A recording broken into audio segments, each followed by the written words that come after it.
अब बातचीत करेंगे आज नो योर कंपनी में पूर्वांकरा के मैनेजमेंट से। कंपनी ने जो जानकारी दी है उसके मुताबिक दो नए नए प्रोजेक्ट, एक बंगलुरु में और एक मुंबई में। इन दोनों शहरों में अरे मेनली तो साउथ में इनका ज़्यादा है, लेकिन मुंबई जैसे सबसे बड़े, सबसे वैल्यूएबल और सबसे महंगे रियल एस्टेट मार्केट के सबसे महंगे इलाके ब्रीच कैंडी में अपनी स्थिति बना ली है। मियामी नाम के एक सोसाइटी जिसके रीडेवलपमेंट के अधिकार इन्होंने जीते, जहां पे बहुत लग्जरी अपार्टमेंट्स बनाए जाएंगे। बातचीत करेंगे कंपनी के ग्रुप सीईओ अभिषेक कपूर जी से। अभिषेक जी, बहुत बहुत स्वागत है आपका, और मुंबई के सबसे महंगे इलाके में भी आपका स्वागत है। सर बताइए, क्या टाई अप किया आपने? नीरज, शुक्रिया शो पे इनवाइट करने के लिए। देखिए, मुंबई में तो हमारा जो टारगेट है वो रीडेवलपमेंट को लेकर के है, और ये जो प्रोजेक्ट है साउथ बॉम्बे में एक बहुत ही प्राइम लोकेशन में है, जैसा आपने बताया, जहां अल्ट्रा लग्जरी प्रोजेक्ट को हम बनाएंगे। और ये मार्केट में जो ये लोकेशन है उस मार्केट में जनरली जो है, और खास तौर पर चूंकि लैंड की स्कैरसिटी है तो रीडेवलपमेंट अच्छा जाता है। क्या ये एक आसान तरीका होता है मार्केट में एंट्री करने के? क्योंकि बहुत सारे लोग इसको अवॉइड भी करते हैं, बहुत सारे बिल्डर्स। आप इसमें इंटरेस्टेड दिख रहे हो, आप कह रहे हैं कि रीडेवलपमेंट आपके लिए ज़्यादा अच्छा है यहाँ पे, समझाइए सर। जी नीरज, देखिए मुंबई में जैसा आपने बताया लैंड की बड़ी कमी है, और अगर आप मुंबई के मार्केट को देखें तो जो मेजर आगे जो फ्यूचर का एक्सपेंशन, जो ग्रोथ होगा वो रीडेवलपमेंट से ही होगा, जो सिटी लिमिट्स में है, जो एमसीजीएम के कंट्रोल में है। ऑफ कोर्स थाना है, और वो जो दूसरे विरार है, जो दूसरे मार्केट हैं, नवी मुंबई है, उसकी बात नहीं कर रहा हूँ।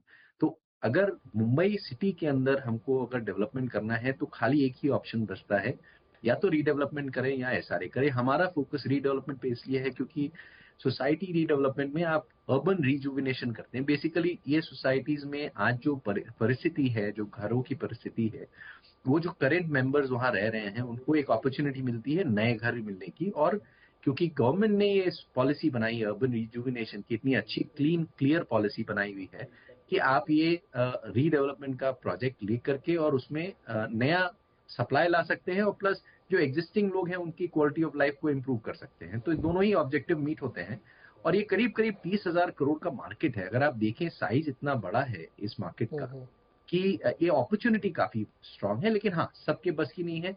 आपको थोड़ा एक्सपीरियंस और काफी पेशेंस और काफी एफर्ट करना पड़ता है, क्योंकि आप मेंबर से डील कर रहे हैं जिनका घर आप ले रहे हैं। तो हमारी कोशिश पूरा ट्रांसपेरेंसी के साथ, ऑनेस्टी के साथ उनके साथ डील करें। अच्छा, ये जो रीडेवलपमेंट वाले होते हैं, इसमें आप जो टेनेंट्स हैं उनको अलग देते हैं या सेम टावर में दोनों को, सबको एक साथ? जी देखें, ये सारे प्रोजेक्ट जो है मेंबर्स और जो नया डेवलपमेंट है वो सब सेम एम्यूनिटीज को शेयर करते हैं, सेम बिल्डिंग्स को शेयर करते हैं। उसका रीजन ये भी है कि ये एक इंक्लूसिव डेवलपमेंट है। आप देखें आज जो स्तर है लोगों के अफोर्डेबिलिटी का और जो इनकम का है, वो काफी प्रोग्रेस हो चुका है। तो ऐसा कोई डिफ्रेंसिएशन और डिस्क्रिमिनेशन हम नहीं करते हैं, और करना भी नहीं चाहिए। मुझे लगता है कि सब कुछ साथ में मिल के रहने में ज्यादा अच्छा कम्युनिटी डेवलपमेंट होता है। अच्छा अभिषेक, ये जो इतना महंगा मार्केट है, महंगा हम लोग इसलिए कहते हैं क्योंकि एकदम पूरे इंडिया से अलग प्राइसिंग यहाँ की चलती है। तो दूर के जो लोग शो देख रहे होंगे ना, उनको लगता होगा कि ये बहुत महंगा, यहाँ के लोगों को तो नहीं लगता होगा इतना, क्योंकि यहाँ तो रेट यही चलते हैं। क्या वाकई अभी भी इतनी डिमांड है साउथ मुंबई के प्रोजेक्ट की? क्योंकि कुछ लोगों ने ये कहा कि अब इतना इंफ्रास्ट्रक्चर डेवलप हो रहा है, कोस्टल रोड बन रही है, मेट्रो बहुत बन रहे हैं, और तमाम तरीके के डेवलपमेंट हो, तो थोड़ा लोग अब दूर जाएंगे भी प्राइस के हिसाब से कि थोड़ा उनको वहाँ पे सस्ता मिलेगा। लेकिन आपको लगता है कि साउथ मुंबई अभी भी एकदम गोल्ड माइन है, जितने बना सको उतने बिकेंगे? नीरज, एक देखें, ये एक एड्रेस है। अगर आप देखें जो लोग ब्रीच कैंडी में रहते हैं, अल्टमोंट रोड पे रहते हैं, एपीएनसी रोड पे रहते हैं, वाल्केश्वर में रहते हैं, ये सारे काम, जितनी भी रोड्स हैं जिनका मैंने नाम लिया, ये एड्रेस है। यहाँ से लोग छोड़ के नहीं जाते हैं। इनफैक्ट उनका ये भी एक रहता है कि चलिए हमारे पास एक घर है, हमारे बच्चों के लिए भी एक एक घर हो जाना चाहिए। तो जो ये इस इलाके की डिमांड है, मलाबार हिल, ये सारे इलाके की डिमांड इसी दायरे में इन्हीं रोड्स पे सीमित रहती है, और वो डिमांड आती रहती है क्योंकि यहाँ अफोर्डेबिलिटी भी काफी अच्छी है। तो हमें जहां तक हमारा ख्याल है, पेडर रोड और ये पूरा जो एरिया, मैंने इलाके की बात कर रहा हूँ, वहाँ पे रीडेवलपमेंट की बहुत अच्छी अपॉर्चुनिटी है और डिमांड भी अच्छी है, और वो कंटिन्यू रहेगी।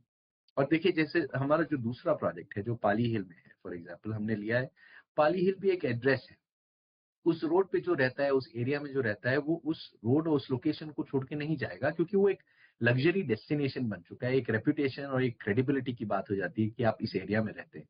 तो अगेन जहां हमने 2.5 एकड़ का जो ये प्लॉट लिया है डेवलपमेंट वाला, रीडेवलपमेंट वाला, वो अगेन उसी नजरिए को सोचते हुए लिया है कि यहाँ की डिमांड यहाँ पे रहेगी और यहीं पे बढ़ेगी। ये सारे आपने अच्छे एड्रेस है, पाली हिल, लोखंड वाला, ब्रीच कैंडी, ये सब जबरदस्त इलाके हैं मुंबई के। एक बेंगलोर में भी आपने लिया है, बेंगलुरु में, जो क्या वो एयरपोर्ट के पास वाला इलाका है क्या, जहाँ पे आपने अभी लैंड देखी है? जी, हमने अंधेरी वेस्ट में लोखंडवाला में एक जो लैंड लिया है वो है, जो कि मार्केट को लग करके है। लोखंडवाला मार्केट एक बहुत ही पॉपुलर लोकेशन है अंधेरी वेस्ट में। और जो दूसरा प्रोजेक्ट हमने लिया है वो थाना में है, वो आउटराइट है, वो करीब 12 एकड़ का प्रोजेक्ट है। लेकिन अगेन लोकेशन बहुत प्राइम है, गुड़बंदर रोड पे है। और उस तरह का प्लॉट उस मार्केट में नहीं है। और पीछे उसके एक रिजर्व पार्क है 300 एकड़ का, सामने व्यू जो है अपना पूरा माउंटेन्स का है। तो बहुत ही खूबसूरत लोकेशन है और मेन रोड पे है, जहाँ पे मेट्रो स्टेशन को लग के है, घोड़बंदर रोड पे। तो वो भी अगर लोकेशन अच्छी है तो प्रोजेक्ट मुझे लगता है कि अच्छा जाना चाहिए। नहीं, एक आपने बंगलुरु में भी जेडीए किया है शायद, 2 एकड़ जमीन का, वो वाला क्या है? जी देखिए, ये एक बहुत प्राइम लोकेशन है, इलेक्ट्रॉनिक सिटी से पहले है और सिटी की तरफ है। वहाँ पे डिमांड एक अलग तरीके से आ रही है। एक तो जो लोकल डिमांड है वो है, होसूर रोड की बहुत सारी डिमांड आ रही है। होसूर से भी बहुत सारी डिमांड आ रही है, क्योंकि मैन्युफैक्चरिंग और वो सारा सेटअप वहाँ पे, वेयर हाउसिंग का काफी सेटअप वहाँ पे भी हो रहा है। तो ये अगेन बहुत ही प्राइम लोकेशन है जो हमने एक्वायर किया है। और अगेन अच्छा रियलाइजेशन होना चाहिए इस मार्केट में। ओके, एक लास्ट क्वेश्चन, मुंबई वाले जो आपने ये किए हैं, इसमें से कोई रेवेन्यू प्रोजेक्शंस आपने एस्टिमेट किया कुछ रफ कि कितना आएगा इसमें से? देखिए, मैं आपको जैसा कह रहा हूँ, आपको एक रेट दे सकता हूँ उस मार्केट में जो जनरली रेट है। जैसा आपने बताया, लोखंडवाला में 40 से 45 हजार रुपए से 50 हजार तक का रेट है। जो ब्रीच कैंडी है 1,25,000 से 1,50,000 रुपए का रेट है उस मार्केट में। जहां हमने बैंगलोर में अक्वायर किया है, वहां पे रेट करीब 12 से 14 हजार रुपए है स्क्वायर फुट के पीछे। और अगर आप देखें, जो हमारा थाना वाला प्रोजेक्ट है, वहां कारपेट पे करीब 20 हजार से 30 हजार रुपए तक का स्क्वायर फुट का रेट है। तो ये सारे मार्केट में ये रेट्स हैं। और जो हमारा डेवलपमेंट पोटेंशियल है, जैसा मैंने बताया, ये अलग अलग लोकेशन में है। तो दैट यू कैन फिगर। अन्ना में भी 30,000 रुपए का रेट है कारपेट पे, माय गॉड। और कहाँ बेंगलुरु में देखिए 12-14 हजार। इंटरेस्टिंग मार्केट, इसलिए मैंने कहा था बहुत वैल्यूबल, बड़ा और सबसे महंगा मार्केट मुंबई का है। लेकिन वहाँ पे पूर्वांकरा को बहुत दिलचस्पी है, और इसलिए है क्योंकि यहाँ पर डिमांड भी है। कपूर साहब, बहुत बहुत शुक्रिया हमारे साथ जुड़ने के लिए और ये डिटेल शेयर करने के लिए। तो ये था भाई पूर्वांकरा का इंटरव्यू आपने सुना। और मुंबई का रियल एस्टेट मार्केट बहुत ही हॉट है अभी भी, और प्रीमियम सेगमेंट खास तौर पे उबर लग्जरी मार्केट में कोई डिमांड की कमी नहीं है। बड़े बड़े प्रोजेक्ट्स आ रहे हैं, पूर्वांकरा उसमें अपनी पैठ बना रहा है। छोटा सा एक ब्रेक, इसके बाद मार्केट अपडेट।